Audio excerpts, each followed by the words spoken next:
Mobilité des personnes, familles recomposées, les modes de consommation évoluent depuis plusieurs années. La Chambre de commerce et d'industrie de Seine-et-Marne a pu faire le point grâce à un nouvel outil, l'OCLA, l'Observatoire des comportements et des lieux d'achat.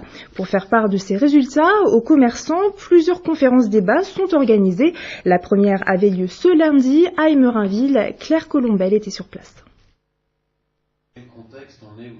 Où et comment fait-on nos courses?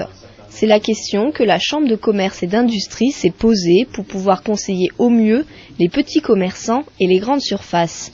Dans ce sens, un outil d'observation unique en France, l'OCLA, a été créé. Un investissement important pour la CCI qui a déboursé au total 300 000 €. Pendant 9 mois, 6 000 consommateurs ont été interrogés par téléphone. 40 minutes de questionnaire à propos de 23 types de produits. Il ne reste plus qu'à tout analyser. C'est un outil qui a pour vocation déjà de connaître l'existant en termes d'offres, donc comment est composée l'offre commerciale, qu'est-ce qu'il y a comme magasin sur le territoire seine-et-marnais, combien il y en a, qu'est-ce qu'ils vendent, et puis après de connaître la façon dont les habitants seine-et-marnais et des limites de la Seine-et-Marne consomment, achètent. Où est-ce qu'ils achètent, pourquoi ils achètent à cet endroit-là, pourquoi ils n'achètent pas à côté de chez eux. Au total, 414 pôles commerciaux ont été recensés. Les Seine-et-Marnais ont donc le choix pour faire leurs courses.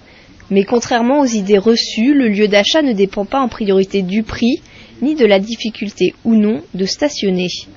Pour 77%, le critère, c'est la proximité du domicile.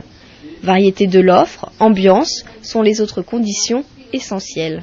Les points importants à signaler sur la consommation en Seine-et-Marne. On a beaucoup une consommation de flux, puisqu'on a une population qui réside en Seine-et-Marne et qui pour partie travaille sur la région parisienne. Donc on a un certain nombre d'achats qui, on s'en doutait, mais là on a confirmation qui sont effectués sur les itinéraires. Donc ça c'est important pour nous comme données.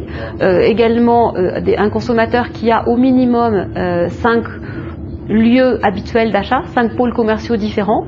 Donc même si au niveau national on observe qu'il n'y a plus un seul lieu de course mais plusieurs, 5 ça relève quand même d'un chiffre important. Avec ce nouvel outil, ils souhaitent garder les consommateurs sur le territoire en répondant à leurs attentes. Pour être toujours à jour, l'enquête téléphonique sera renouvelée d'ici 3 ans.